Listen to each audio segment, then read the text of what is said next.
सन 1863 मध्ये नगरपालिका आणि 1982 मध्ये स्थापन झालेली ठाणे महानगरपालिका ही ठाणे जिल्ह्यातील सर्वात जुनी स्थानिक स्वराज्य संस्था आहे.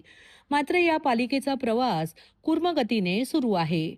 अवघ्या 10 वर्षात नवी मुंबई महानगरपालिकेने 4,500 कोटीने झेप घेतली आहे, तर ठाणे महानगरपालिकेला रडत रखडत 3,400 कोटींची झेप घेता आली आहे.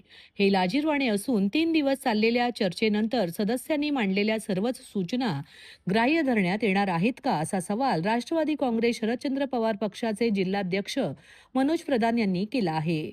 सन 2016-17 साली नवी मुंबई महानगरपालिकेकडून 1975.84 कोटींचा अर्थसंकल्प मांडला होता. यंदा हाच अर्थसंकल्प 6,704.83 कोटींचा आहे, तर सन 2016-17 मध्ये 2,800 कोटींचा अर्थसंकल्प असलेल्या ठाणे महानगरपालिकेचा अर्थसंकल्प 6,221 कोटींचा आहे. म्हणजेच गेल्या 10 वर्षात नवी मुंबईने 4,728.49 कोटी, तर ठाणे महानगरपालिकेने 3,421 कोटींची झेप घेतली आहे. सर्वाधिक काळ सत्ता उपभोगणाऱ्यांनी ठाण्याचा विकास साधलाच नसल्याचे यावरून सिद्ध होत आहे. ठाणे महापालिकेनंतर तब्बल 10 वर्षांनी स्थापन झालेल्या नवी मुंबई महानगरपालिकेला एवढी झेप घेता येत असेल, तर ठाणे महापालिकेचे हे अपयश नाही का, असा सवाल मनोज प्रधान यांनी उपस्थित केला आहे.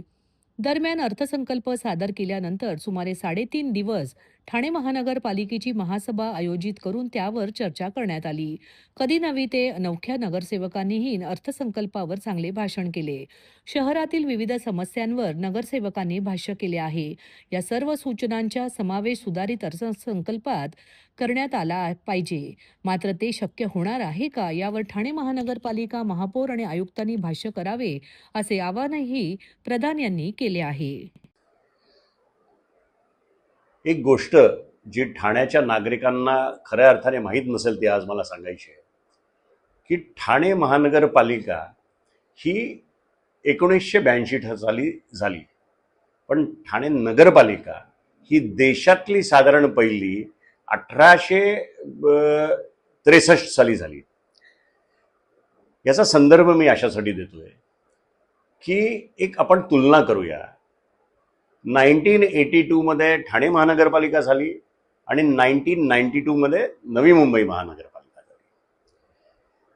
तुम्हाला सगळ्यांना ठाऊक आहे की गेले काही दिवस म्हणजे एक रेकॉर्ड या ठाणे महानगरपालिकेने केला की 3 दिवस महासभा चालली आणि अतिशय उत्कृष्ट अशा सूचना आमच्या सगळ्या तरुण नगरसेवकांनी, नवीन नगरसेवकांनी तसेच अनुभवी नगरसेवकांनी दिल्या. आजची ही महासभा संपली ती सकाळी 6 वाजता संपली. म्हणजे किती मेहनत आमचे सगळ्याच पक्षाचे नगरसेवक करत आहेत.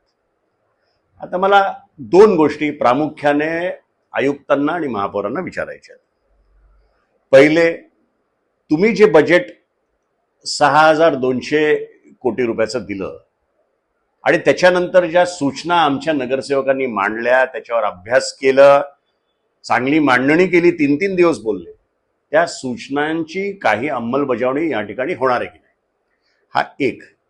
दुसरं, आज मी सकाळी पेपर वाचला तर बघितलं की नवी मुंबईनी आज त्यांचं बजेट सादर झालं. ते 6,700 कोटीच्या घरात गेला, 6,728 कोटी. मग मी जरा तुलना केली, थोडासा अभ्यास केला की गेले 10 वर्षात ह्या ठाणे महानगरपालिकेचं बजेट 2,400 कोटींनी वाढलं, नाही मला वाटतं 3,400 कोटींनी वाढलं. आणि त्याच कालावधीत नवी मुंबईचं बजेट 4,700 कोटींनी वाढलं. म्हणजे मला असं वाटतं की कुठेतरी ठाणे महानगरपालिकेचं प्रशासन कमी पडतंय.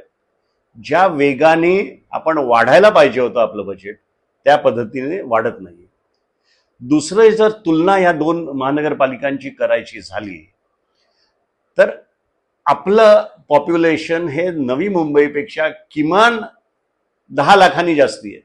आणि असं असताना पर कॅपिटा जर म्हटलं तर ते आपल्या किती पुढे आहेत ह्याच्यावरनं तुम्हाला कळेल. म्हणून मी आपल्या माध्यमातून प्रशासनाला सांगतोय की थोडा जोर तुम्ही आवकावर द्या, थोडा ग्राउंडवर आणखीन काम करा, जेणेकरून आम्हाला देखील वाटेल की ठाणे महानगरपालिका चांगलं काम करते.